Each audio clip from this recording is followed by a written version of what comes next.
Assalamu alaikum friends. Sadaf is here with the fifth episode of the book Revive Your Heart in Book Listening series. This is our second chapter, Dua and Disappointment. So without wasting time, let us start.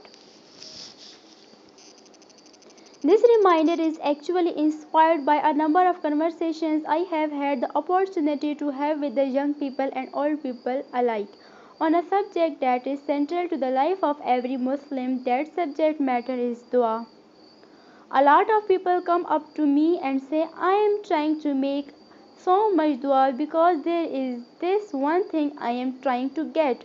When it is a young man, it is a girl he wants to marry, or a job he is looking for that he really wants to get, or immigration papers to be sorted out. If it is somebody a little bit older, sometimes it is dua for their children to be guided. Their children have become rebellious. They are not praying anymore. They are not listening to their parents anymore. And the mother comes to me crying and says, I make a lots of dua for my son. I have been making it for years, but nothing is changing. Things are not getting better. Things are getting worse. What am I supposed to do? Why is my dua not working? There are people that come to me and say, I have been sick and I am getting sicker and sicker. I even made Umrah and went to Hajj and made dua at Haram. And I went to Al Masjid Al Nabawi and I am making dua in the middle of the night. I am praying all the night, but my duas are not getting answered. What am I supposed to do? And there are people who say, I used to make dua. I used to pray to Allah. Like this is very interesting young man I met, he said. Man, I didn't even pray a lot, but I had this exam. It was really hard, so I decided that I am going to make a lot of duas. So I even prayed and stuff. I prayed for a whole 10 minutes and I still failed. So I do not pray anymore because I do not get what I was looking. So my own analysis after a lot of these conversations is that there is actually a real confusion about what dua actually means. What does it mean that we are asking Allah for something? From what position we are asking? Is asking Allah the same as asking your parents or asking somebody else? If it is not the same, how is it different? What are we supposed to expect when we make dua to Allah? There seems to be among the average Muslim a lot of confusion about this very simple and very fundamental thing. As a matter of fact, the center of our religion is dua. The Fatiha, which is the opening of the Quran and is the heart of the Quran, is itself a dua. Every prophet that Allah talks about in the Quran and makes dua, every one of them, it is their lasting legacy. We may not know every detail. Nuh alayhi salam lived 950 years among his people. We do not know all the detail of those 950 years, but we do know this dua. Allah recorded those. We do not know a lot about Yunus alayhi salam, but we do know his dua. We do not know a lot. We know few more things about Ibrahim alayhi salam, but we definitely know his dua. If there is one thing Allah definitely tell us about the prophets, it is the prayer they made, the way they asked Allah. So it is a pretty big deal in our religion. One of the greatest prophetic traditions is the tradition of dua. There is virtually a prayer for every act that you and I do, from going into our home to changing our clothes to greeting each other to getting married. I mean, there is not any occasion in life that doesn't come with the prophetic prayer. It is incredible. So it is at the center of our religion, and to have confusion about this is pretty a big deal. I wanted to address this even though this is topic that is much bigger than such a brief reminder, but I wanted to give you some basic pointers from the couple of ayat of the Quran. The first two of them belong to Surah Al-Maryam.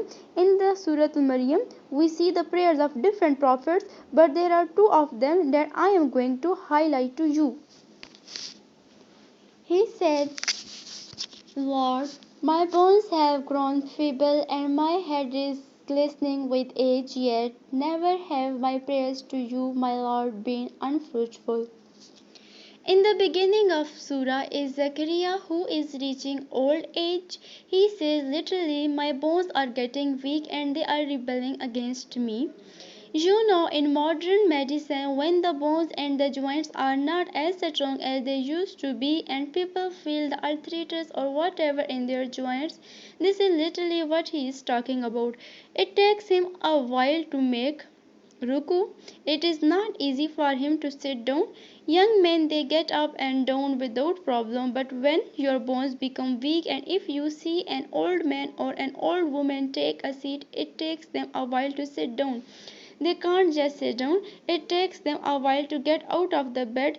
They can't just spring out of bed like young guys. Some people fall out of bed and then get up, no problem. But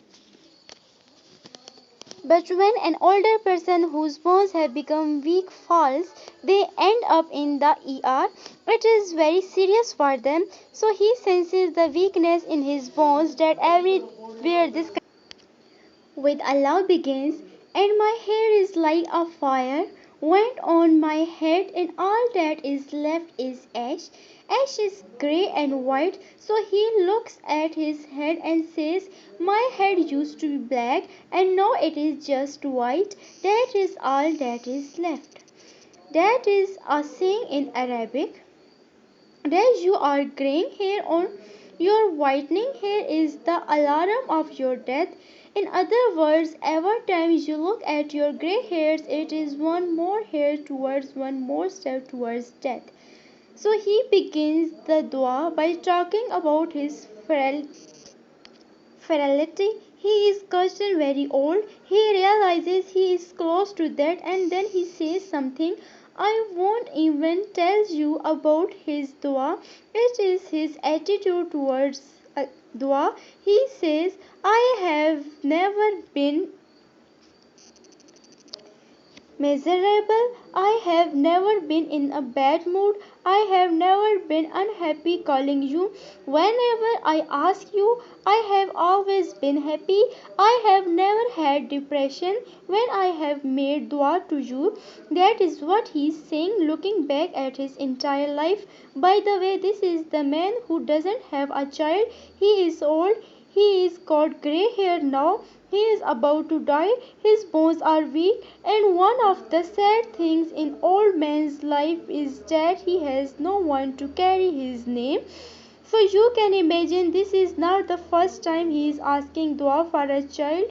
He has been making dua his whole life, but he says, I was never depressed when I asked you. I have never been shaky when I asked you. When you check the lexicons of the Arabic language for the word shaki or shikwa and shakawa both are found in Arabic language, and shikwa also they said it is the opposite of happiness. It has the meaning of grief, sadness. It has the meanings of depression. It is also used for sadness or a bad mood that is short or long term. They say in Arabic, it could be something that is extending like you, of you know people in your family that are just always in a bad mood, that is long term shaki. Then there are some people that just get in a bad mood sometimes. Either this way term applies. This statement that he made is actually incredible, powerful in teaching us something about our attitude when we make dua to Allah. Who are we asking anyway?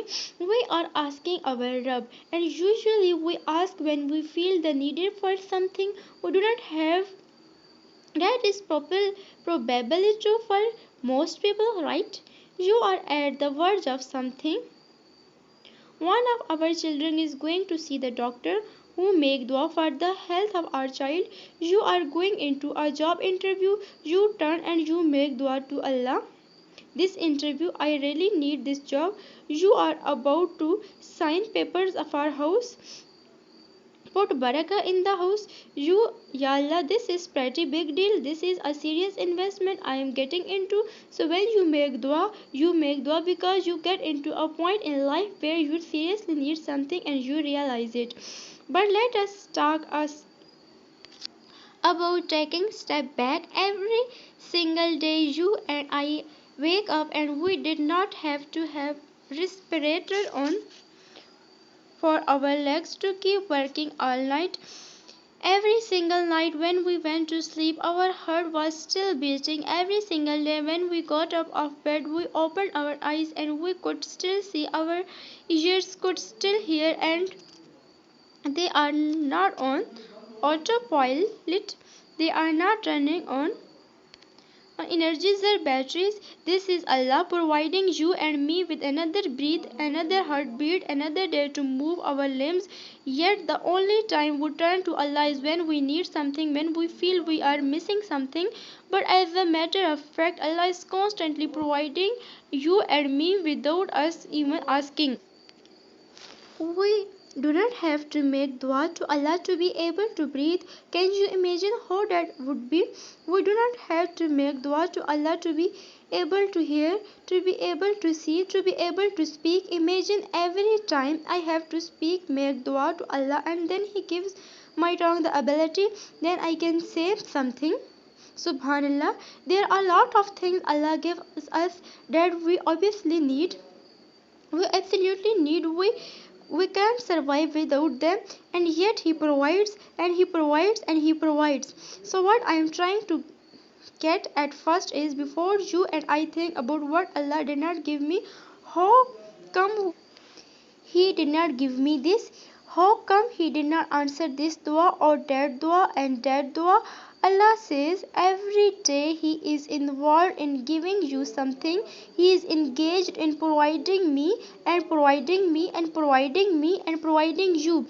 So when someone becomes rich or miserable or in a bad mood about dua, maybe they have not understood what Allah has been doing for them all along.